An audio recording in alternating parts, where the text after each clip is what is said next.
నేను ఈరోజు ఈ వీడియో చేయడానికి ముఖ్య కారణం ఏంటంటే, గౌరవ శాసనమండలి సభ్యులు ఉమ్మడ ఆంధ్రప్రదేశ్లో మంత్రివర్యులుగా పనిచేసి పిసిసి అధ్యక్షులుగా పనిచేసిన మరియు ఉత్తరాంధ్ర ప్రజలందరికీ కూడా నిత్యం అందుబాటులో ఉండే వ్యక్తి, గౌరవమైన వ్యక్తి, శాసనమండలి సభ్యులు శ్రీ బొత్స సత్యనారాయణ గారు మన హౌస్లో మాట్లాడిన, శాసనమండలి సమావేశాల్లో మాట్లాడిన మాటలను వ్యంగ్యంగా మాట్లాడుతూ ఒక వ్యక్తి చేసిన వీడియోకి నేను ఇది నా స్పందనగా తెలియజేస్తున్నాను.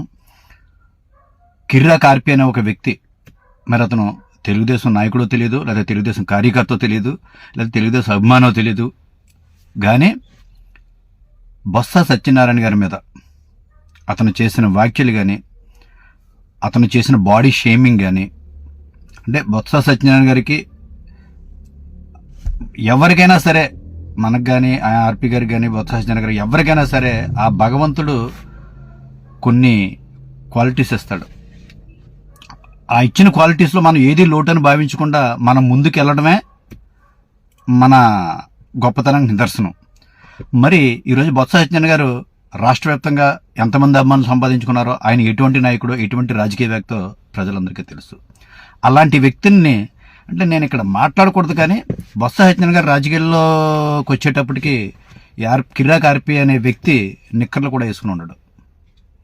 ఆయన బొత్స సత్యనారాయణ గారి గురించి బాడీ షేమింగ్ చేస్తూ, ఆయనకున్న వ్యక్తిగతంగా చిన్న ఉన్న లోపాన్ని చాలా వ్యంగ్యంగా వీడియోలు చేస్తూ, ఆ స్టైల్లో నువ్వు మిమిక్రీ ఆర్టిస్ట్ అని తెలుసు, లేదా నువ్వు జబర్దస్త్లో నట్టువని కూడా తెలుసు మాకు అందరికీ కూడా, ప్రజలందరికీ కూడా. దాన్ని వ్యంగ్యంగా ఆ రకంగా మీరు ఆర్పి గారు మీరు మాట్లాడటం అనేది చాలా తీవ్రమైన చర్య. ఇది ఎందుకు చెప్తున్నాం అంటే, రాజకీయాల్లో హుందాతనం ఉండాలి.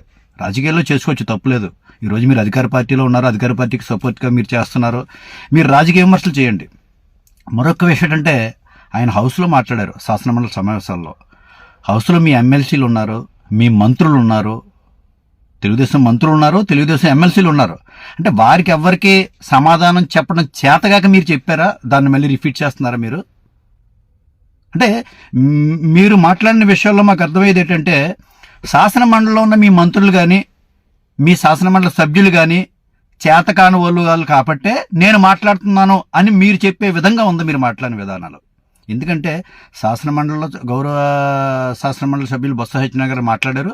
దానికి గౌరవ శాసనమండలి తెలుగుదేశం పార్టీ సభ్యులు, గౌరవ కూటమి ప్రభుత్వ మంత్రులు అక్కడ సమాధానం చెప్తున్నారు, వాళ్ళ డిస్కస్ చేస్తున్నారు. బయట నువ్వు మాట్లాడే పరిస్థితి, శాసన హౌస్లో జరిగిన దానికి బయట నువ్వు మాట్లాడే పరిస్థితి అయితే నీకు లేదు. నేను చెప్పే విధానం ఏంటంటే, వాళ్ళకి సమాధానం చెప్పడం చేత కాదని నువ్వు చెప్పినట్టు ఉంది నువ్వు మాట్లాడుతావు బట్టి. కానీ కొంచెం ఒళ్ళు దగ్గర పెట్టుకుని మాట్లాడు ఆర్పి. ఎందుకు చెప్తున్నావు అంటే, ఇది నువ్వు చాలా దారుణంగా మాట్లాడావు. సభ్య సమాజం తలదించుకునేలా రాజకీయాల్లో, అంటే నీతి నిజాయితీ గల రాజకీయాలు చేసే వాళ్ళందరూ కూడా నువ్వు మాట్లాడింది తీవ్రంగా పరిగణిస్తారు. అంటే నీ మెంటాలిటీ ఉన్న రాజకీయ నాయకులు అయితే చాలా బాగా మాట్లాడాడు ఆర్పి అని అనుకోవచ్చు. కాకపోతే ఒక విషయం చెప్తున్నాను, నువ్వు ఏదైతే ఉద్దేశంతో ఈరోజు మీ గవర్నమెంట్ ఉందని నువ్వు ఏదైతే ఉద్దేశంతో మాట్లాడుతున్నావో నాకు తెలియదు, కానీ నువ్వు ఇలా మాట్లాడుతూ ఉంటే ఈ గవర్నమెంట్ కోల్పోవడానికి నీలాంటి వ్యక్తులు ముఖ్య కారణం అవుతారు రేపొద్దుట ఎలక్షన్స్లో. నేను ఎందుకు చెప్తున్నానంటే, రాజకీయాల్లో చాలా హుందాతనం ప్రవర్తించాలి. రాజకీయ విమర్శలు చేసుకోవచ్చు, పాలసీల మీద విమర్శలు చేసుకోవచ్చు, పార్టీల మీద విమర్శలు చేసుకోవచ్చు, కానీ వ్యక్తిగత విమర్శలు అనేవి నీ స్థాయిని దిగజారుస్తాయి. ఇప్పుడు నేను ఒకటే చెప్తున్నాను, బొత్స సత్యనారాయణ గారు నువ్వు అలా మాట్లాడుతున్నావు, నువ్వేంటి, నువ్వు జబర్దస్తిలో ఉన్నట్టువి, నువ్వేదో ఏవో పెట్టే హోటల్స్ అయ్యి రన్ చేసావు, అట్ల మీద ఎవరు ఇప్పుడు మాట్లాడరే. అట్ల మీద మాట్లాడితే చాలా మాట్లాడచ్చు. కాకపోతే మీరు మాట్లాడేది మాత్రం ఆర్పి గారు మీకే చెప్తున్నాం, ఈరోజు బొత్స సత్యనారాయణ గారు అవ్వారు, రేపొద్దుట ఇంకొకరు అవుతారు. మాట్లాడేటప్పుడు కొంచెం ఒళ్ళు దగ్గర పెట్టుకుని మాట్లాడండి. రాజకీయ విమర్శలు చేసేటప్పుడు పాలసీల మీద విమర్శించండి, రాజకీయ పార్టీల మీద విమర్శించండి. నచ్చకపోతే మీరు ఆ పార్టీ నచ్చకపోతే ఆ పార్టీ విధి విధానాల మీద విమర్శలు చేయండి. వ్యక్తిగత విమర్శలు కానీ, వ్యక్తిగత హననం కానీ, బాడీ షేమింగ్ కానీ ఎట్టి పరిస్థితుల్లో మీరు చేయడానికి చేస్తుంటే మాత్రం ఇక్కడ ఊరుకునే పరిస్థితి లేదు.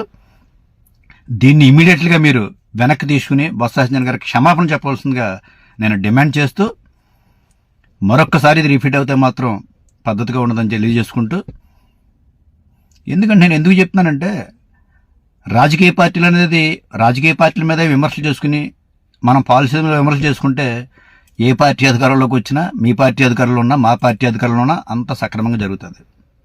నువ్వు మాట్లాడుతున్న మాటలు చూస్తుంటే మాత్రం పార్టీలు అధికారాలు మారినప్పుడు కొంతమంది నాయకులు, కొంతమంది కార్యకర్తలు సరే ఏదో ఆర్పి అప్పుడు అలా మాట్లాడలే, పోలే వదిలేద్దాం, లైట్ చేసుకొచ్చామో కానీ కొంతమంది అయితే మాత్రం వదలరు. గవర్నమెంట్లు మారితే నీలా మాట్లాడే వాళ్ళం అయితే కొంతమంది అయితే వదలరు. ఇది కూడా గుర్తుపెట్టుకో. నువ్వు ఇమ్మీడియట్లీగా నువ్వు మాట్లాడిన మాటలకు బేషరతుగా ఏదైతే సోషల్ మీడియాలో నువ్వు చెప్పావో అదే సోషల్ మీడియాలోనే పత్రికాముఖంగా కానీ నువ్వు బొత్స సత్యనారాయణ గారికి క్షమాపణ చెప్పాలని కోరుకుంటూ నిన్ను హెచ్చరిస్తూ సెలవు తీసుకున్నాను. Thank you.